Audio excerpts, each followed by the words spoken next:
So Roblox has made improvements to the lighting system, basically overhauling the whole configuration. Like we are going to have new settings like setting the lighting style, as well as a new option to prioritize the lighting quality. But I'm basically just going to overview everything in this video. So as usual, leave a like and subscribe to support the channel, and let's just get to it. And also sorry for any noises, but there is a construction and I know that they are going to go on for like 5 more hours, so I don't really have the time to record this video another time. But anyway, let's just jump into Roblox Studio. And let me maybe firstly cover on how to enable the unified lighting, where the only thing you need to do is go to the file, then beta features, and then scroll down to the unified lighting right here. You just want to select this option, press on save, and then it's going to give you a prompt to restart Studio. But right now, if I just go to the lighting service, I'm going to have two new properties. One of them is the lighting style, and the other one is the prioritized lighting quality. The lighting style is similar to the technology, where you have an option to set it to realistic or soft.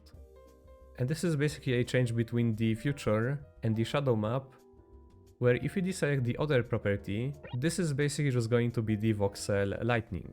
But what does the prioritized lighting quality actually do? Well, if I just change back to realistic and enable it, and just keep zooming my camera out, you can see that the shadows are still going to be staying here. And that's going to be until this point, where you can see them disappearing, as well as the light sources themselves actually being disabled.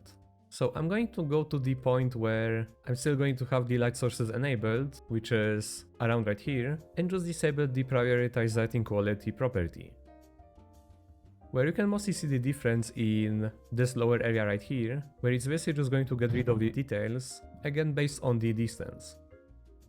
But I'm just going to enable this one again, and basically tell you that I'm going to go over the technical aspects more in the Devforum post, but the main thing you need to know is basically what I've shown right now, which is going to be the distance of the lighting and the shadows affecting their details.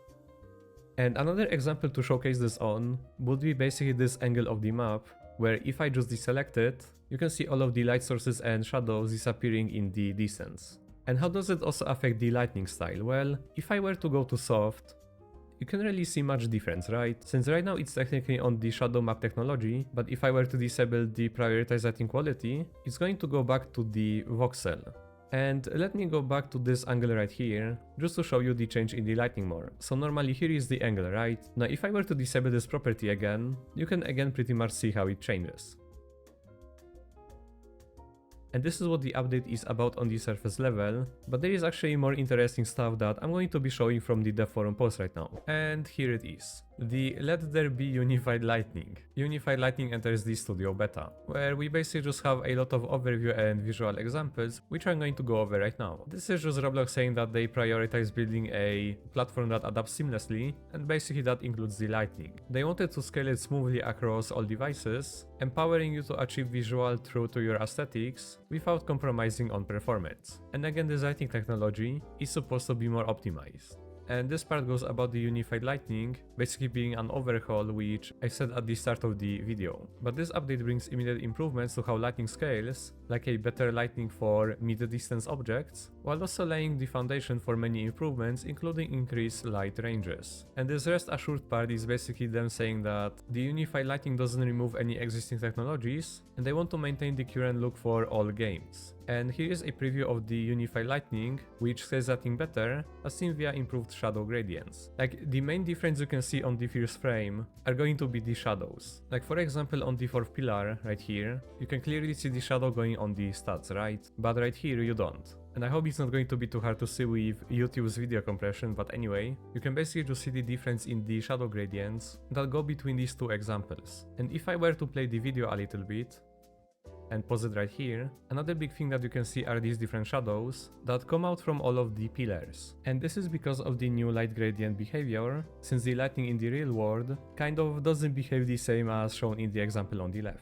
Where if it were just one light source, it would normally be casting shadows from all of the different sides of the pillars too. But I'm just going to finish playing this preview, if it even lets me, but apparently I might have to refresh the page really quickly. Okay, never mind, I think this preview is just done, but anyways, let's move to this paragraph of what is unified lighting. But it basically just changes how you configure lighting in your experiences, where it replaces the existing technology property in the lighting service with two new intuitive properties, where where the lighting style is actually intuitive, but the prioritized lighting quality, I personally didn't even get what it did until I've read this part right here. But it's still not really explaining one thing which I'm going to ask in a second, but let me just go over the lighting style first. So it tells us the visual style we are aiming for, where the current options include the realistic, which is the future lighting, a high definition lighting with detailed shadows and shading, and soft, referring to voxel, offers flatter looking lighting with diffuse shadowing and lower contrast between shadowed and lit areas with non-directional lighting. This is also the best option for achieving the classic Roblox look. And we may expand options for lighting style in the future. Like, what do you mean we may? This just seems like, we don't know if putting more lighting technologies is actually worth the effort, and it makes me think that we are going to be stuck with only two options. But anyway, let's move to the prioritized lighting quality. It let us know how important lighting is to your experience, where you can just set it to enabled, which is lighting is crucial. This option will maintain lighting quality as much as possible while lowering the quality of other aspects, like for example the draw distance. In other words, lighting quality will be traded off at a slower rate. And you also have disabled, which means lighting is less important. This option will reduce lighting quality first in order to preserve the quality of other aspects of the experience such as draw distance. And it makes me wonder, you can only either enable or disable it, which basically just means that you are just going to have an option to give it a high priority or a low priority as well.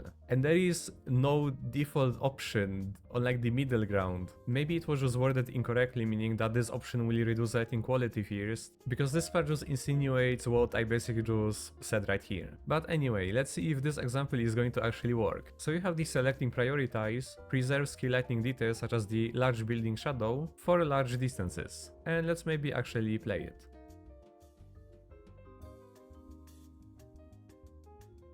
And in this one you can actually see the difference.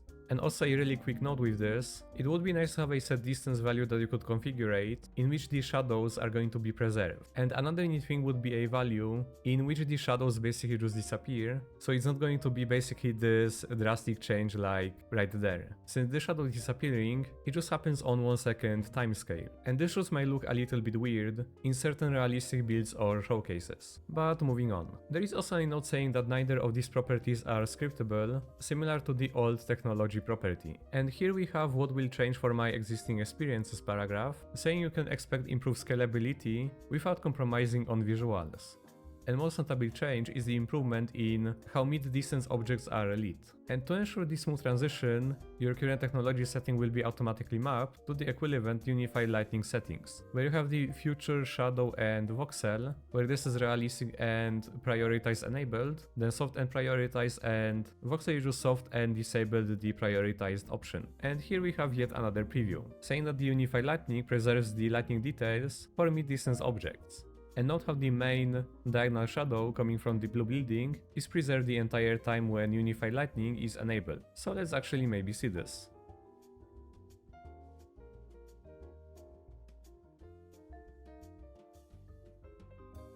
And yeah, it actually well is. You can also pretty much see the difference in all of these different shadows on the road coming from the different buildings. But yet two different things that I can see is definitely going to be this trash can right here, where if I just play the video again on a zoom, you can basically just see the detail. And the same thing goes for this wall right here.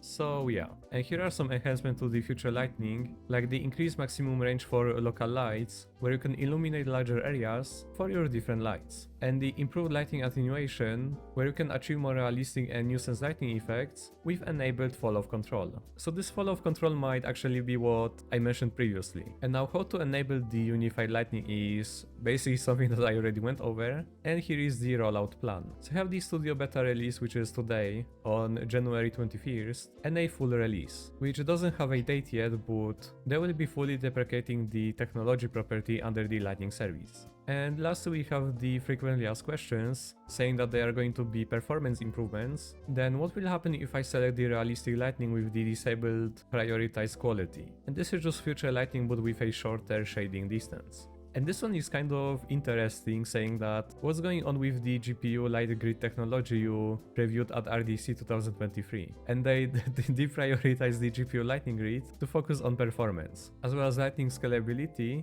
and requested improvements like the increased light ranges. And here is also an update, saying that there is a bug which basically just crashes, and yeah, that's basically everything. And that about is going to sum it up. So if you enjoyed the video, then leave a like and subscribe to support the channel. Also check out my Patreon page, and yeah, thanks everyone for watching, hope you had a nice day, and see ya guys.